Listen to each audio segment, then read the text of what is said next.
चलिए आगे बढ़ते हैं। देखिए स्वेज कैनाल ये हिस्सा है आपका मेडिटेरेनियन सी का, राइट, और ये हिस्सा है आपका रेड सी का।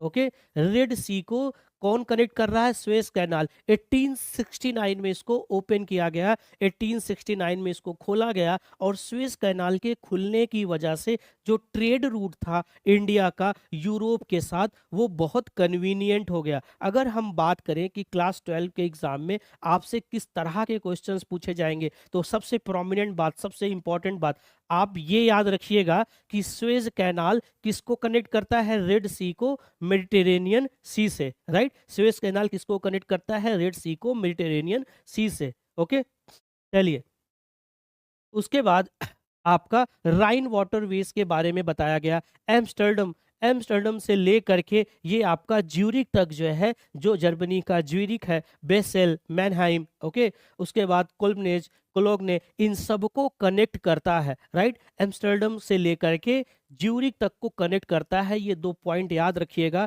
किसको? एम्स्टर्डम से लेकर के ज्यूरिक तक के पॉइंट को कनेक्ट करता है कौन? राइन वाटरवेज। राइन वाटरवेज जो है एम्स्टर्डम से लेकर के ज्यूरिक तक के सेगमेंट को कवर करता है। बहुत ही इंपॉर्टेंट ये है। इंपॉर्टेंट इस पॉइंट ऑफ व्यू से है ना कि आपको एग्जैक्टली पता है कि ये दो रीजन है, राइट। आपसे बहुत डिटेल में चीज़ें नहीं पूछी जाती कि इनका कैसे, कौन से रूट हैं, कौन सी नदियाँ आती हैं बीच में, ये सब आपको डिटेल में नहीं पढ़ना। आपको बस ये जानना है कि दो इंपॉर्टेंट शहर, इंडस्ट्रियल रीजन के शहर, एम्स्टर्डम, और इसको कनेक्ट कैसे कर रहे हैं? ज्यूरिक से कनेक्ट किया जा रहा है, राइट, जो कि एक मेजर इंडस्ट्रियल रीजन है, ओके, यूरोप का, राइट।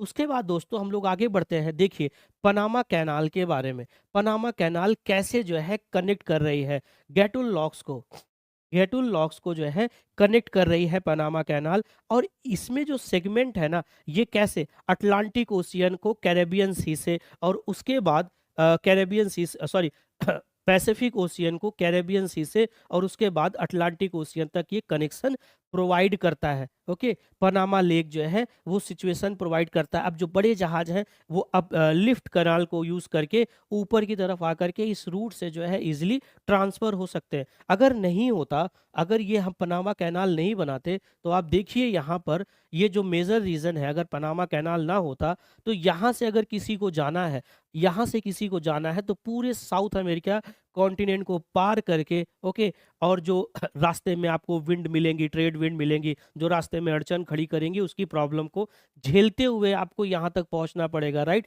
तो पनामा लेक, पनामा कैनाल जो है एक सिचुएशन प्रोवाइड करता है कि आप इजीली जो है पैसिफिक ओशियन से कैरेबियन सी और अटलांटिक ओशियन तक ट्रेवल कर सकते हैं। ओके, चलिए आगे बढ़ते हैं दोस्तों।